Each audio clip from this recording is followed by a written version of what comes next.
Good morning on a wet and rainy day here in San Antonio, Texas. My name is David Crow, and again, I'm just taking you through Mark as we're in the fourth week of the Meet Me in Mark series. We're looking at chapters 11 through 13 today. I'm wearing my Spurs shirt today in honor of Greg Popovich stepping down as head coach for the Spurs. It's a legacy here that has come to an end, and it's been a great run. But it's definitely time for a change with the Spurs organization. But I just had to wear my Spurs gear today, kind of to celebrate all that Pop and those teams did over the years for us here as San Antonio Spurs fans. But getting back to the word here, so we're looking again at chapters 11 to 13. And we jump right in with our first discussion question from our Bible study. And it says, what is the significance of Jesus' triumphal entry into Jerusalem? And this is found in Mark chapter 11, verses 1 through 11. And for me, the biggest thing was how the people honored him and how they continue to shout, Hosanna. Blessed is he who comes in the name of the Lord. Blessed is the coming of kingdom of our father David. Hosanna in the highest. That to me was the biggest thing was just how the people responded to him, laying down whatever they could, whatever they could find. This is what we celebrate on Palm Sunday. But a better point to this was made from my men's group, and it's something that I did kind of overlooked when I was looking at this question.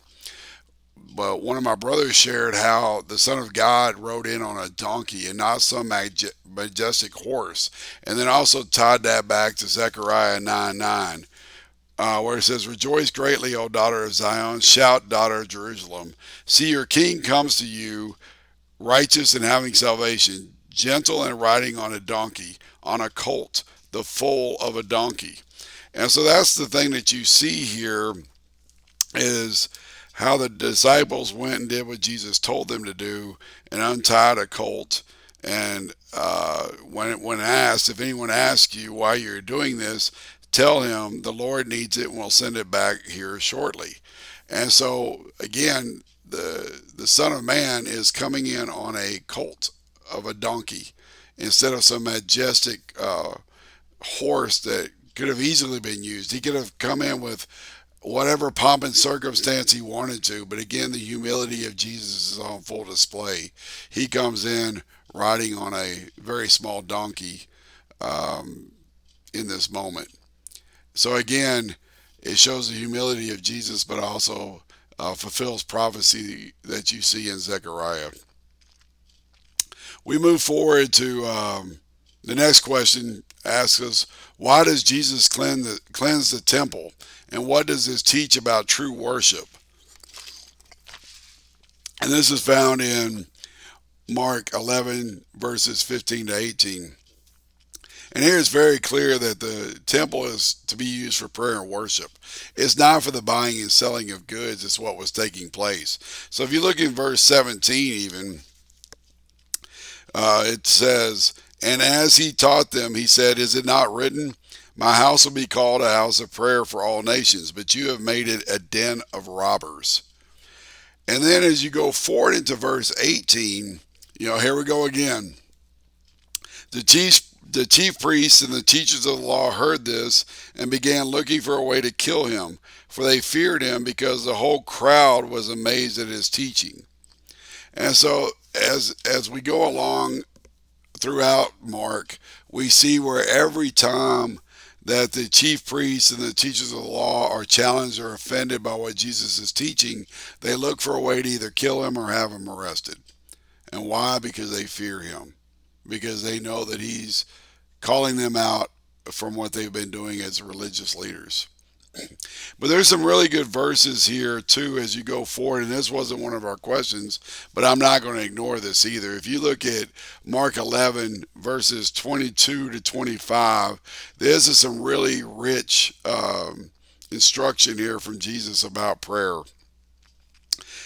Have faith in God, Jesus answered. I tell you the truth. If anyone says to this mountain, Go throw yourself into the sea, and does not doubt in his heart, but believes that what he says will happen, it will be done for him. Verse 24, therefore I tell you, whatever you ask for in prayer, believe that you have received it and it will be yours.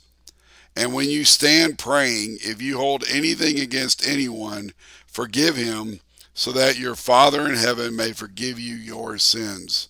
So while that wasn't a question, those verses are very, very rich. And I just felt like we couldn't just go over that. Pray and do not doubt God. Believe in your heart and you shall receive it. And that is something I have to remind myself of often. This is a great verse to go back to about the power of prayer and the power of belief. So now we move into chapter 12.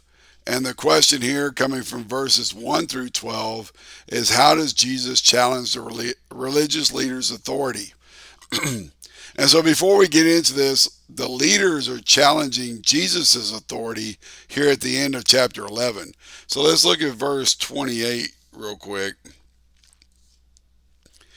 Verse 28 says, by what authority are you doing these things, they asked, and who gave you authority to do this? Jesus replied, I will ask you one question. Answer me, and I will tell you by what authority I am doing these things. John's baptism, was it from heaven or from men?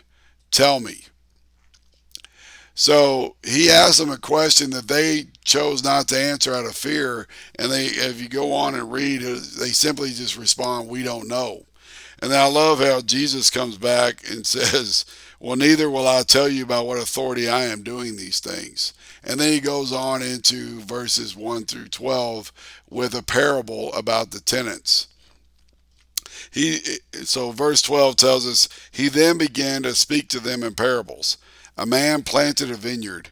He put a wall around it, dug a pit for the winepress, and built a watchtower. Then he rented the vineyard to some farmers and went away on a journey. At harvest time, he sent a servant to the tenants to collect from them some of the fruit from the vineyard. But they seized him, beat him, and sent him away empty-handed. Then he sent another servant to them, and they struck this man on the head and treated him shamefully. He still sent another, and that one they killed. He sent many others. Some of them they beat, others they killed. He had one left to send, a son, whom he loved. He sent him last of all, saying, they will respect my son. But the tenants said to one another, this is the heir. Come, let us kill him, and the inheritance will be ours. So they took him and killed him and threw him out of the vineyard. What then will the owner of the vineyard do? He will come and kill those tenants and give the vineyard to others. Haven't you read the scriptures? The stone the builders rejected have become the capstone. And the Lord has done this, and it is marvelous in our eyes. And then again, as you end this section, here we go. They looked for a way to arrest him because they knew he had spoken the parable against them. But they were afraid of the crowd, so they left him and went away. So again, you see Jesus speaking in parables, which he often does in Mark. And they took great offense to this because they knew that he was talking about them. But again, Jesus is so popular with the people that while they want to scheme against him, they don't out of fear because of how the crowd responds to Jesus. But again, they're scheming again to find a way to have him arrested because they knew that this parable was against them. So I love how Jesus just does that through parables over and over and over again. Moving forward, you also see one of the great stories about taxes, as Jesus here is presented with what I call a trap question, or at least so the leaders thought.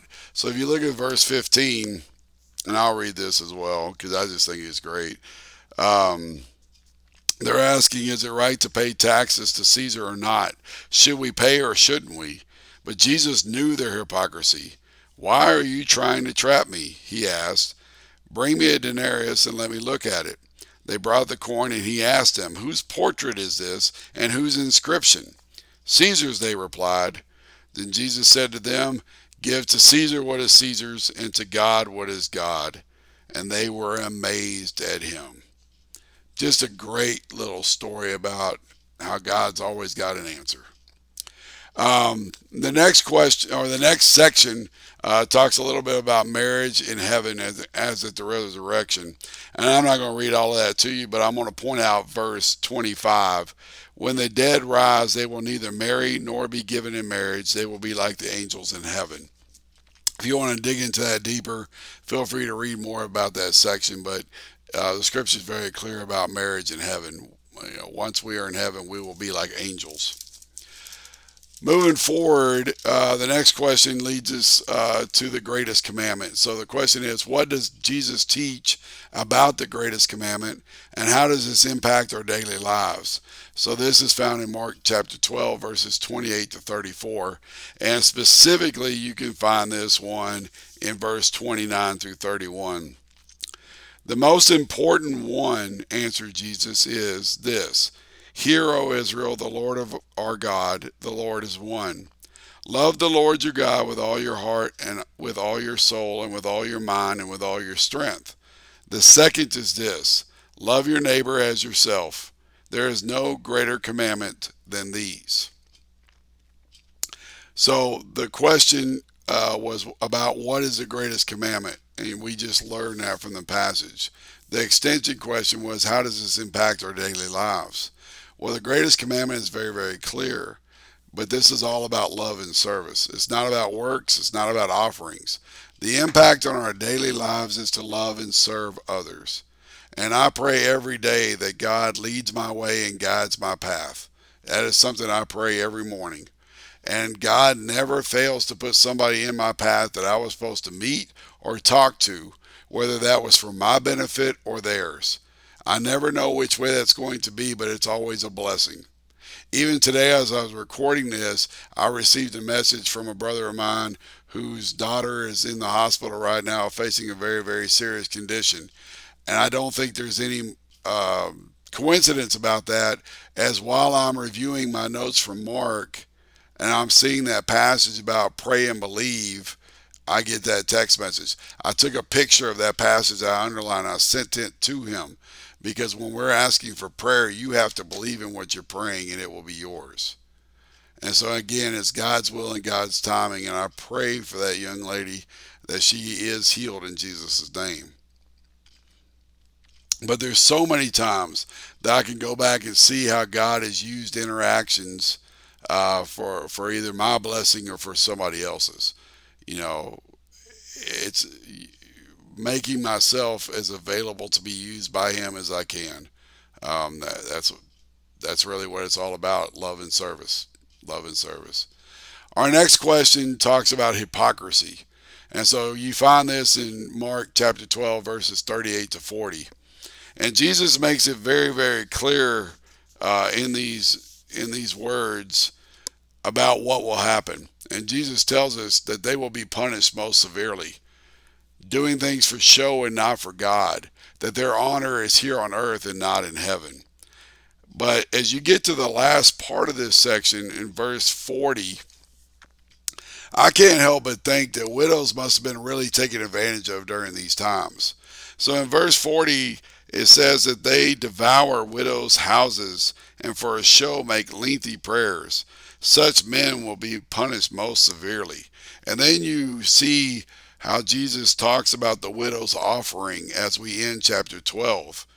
And Jesus calls his disciples to him and tells them, I tell you the truth, this poor widow has put more into the treasury than all the others. They all gave out of their wealth, but she out of her poverty put in everything, all that she had to live on. And that's in reference to her putting in the two very small copper coins that were worth just a fraction of a penny. It's not about the amount that you give, it's the significance of what you're giving. And Jesus is very, very clear on this here as we close out chapter 12. But again, for me, as I read that specificity about widows, I just can't help but think that they must have really been taken advantage of or really looked down upon during these times. Our last question takes us into chapter 13, and really it's about the entire chapter because it asks what signs of the end times does Jesus describe? And how should believers live in light of this? And so you see a lot of things talked about, and I'm not going to read all this to you, but there's wars, nation against nation, earthquakes, famine, punishment of disciples, brother versus brother, and child versus parent, days of distress, false prophets, false Christs, dark moon and sun, falling stars, and the Son of Man coming in clouds with great power and glory. He's not coming back on a donkey. He's going to come back with great power and authority. Also, you see angels being sent down. He also tells us that no one will know the day or the hour of his return. And you see that in verses 32 to 37. And I remember as a high school student, there was a book that came out called 88 Reasons Why the Rapture Will Be in 88. And I can remember how ridiculous I thought this was because I knew this scripture. But I also remember stories of people sitting on their roofs waiting for the rapture in 1988. Clearly, that didn't happen. But the question is, how should believers live in light of this? Well, one, we can't be in fear of things that are happening in the world because it's all spelled out here that these things are going to happen. Again, these things happen and they're clearly put out here in the Bible. And so our trust is in God. We should have faith over fear, knowing that the one who we serve is coming back again. And when he comes, he's coming in great glory for his children. So the application challenge for this study was to ask God to reveal any religious habits or attitudes that need to change. And for me, what I responded here is that these attitudes or habits cannot be out of just ritual or just because I need to do it. It's got to be because I want to desire God. I want to pursue God. I need to spend time in His Word daily. And I shared this with some people this weekend. You're either spending time in the Word or spending time in the world. And if you're not spending time in the world will lead you astray. We see this throughout Mark. But it's the same thing, I think, with your circles of influence. If your circles of influence are people that are not influenced by the Word, they're influenced by the world, and they're going to lead you astray. And so I think while God uses me or uses you as an influence in somebody's life, it has to come back to His Word, and it has to come back to that greatest commandment that we talked about love and service. Those are the things that should be at the forefront of everything, is love your God and serve others. So, as always, I like to talk about music, and I'm going to stick with Ann Wilson. I've been listening to a lot of her music for the last couple of months, and I've spotlighted several of her songs. But this week, the song that really wanted to spotlight was called Strong. It's just a great, great song. I listen to it a lot, but with a lot of the things that are happening in my personal life, as well as some of my friends' life, this song has had a huge impact me on this week. And I shared this song with my son actually yesterday. I asked him if he'd ever heard it, and we listened to it, and it's just such a really, really powerful song. But some of the lyrics that I enjoy, it says, I hit my knees with my hands held high, saying, Dear Lord Jesus, you know I can't do this on my own. I can't do this on my own. Lord knows I've tried, but I'm good at falling down. Thank God you're good at picking me off the ground. The world's going to try to break me, but I know the one who makes me strong. And as I always say, she sings it a whole lot better than I can speak it. But listen to that song, and I hope it blesses you. I know that I can't do what I'm doing on my own. I feel a stirring from God, and this is only with His help and His guidance that I'm doing the things that I'm doing. But I pray for His will to be done in His timing. And I pray that the Lord continues to lead my way and guide my path. We've got one more week in this Bible study in Mark. So I'll see you next week. Until then, may the Lord bless and keep you. See you next time.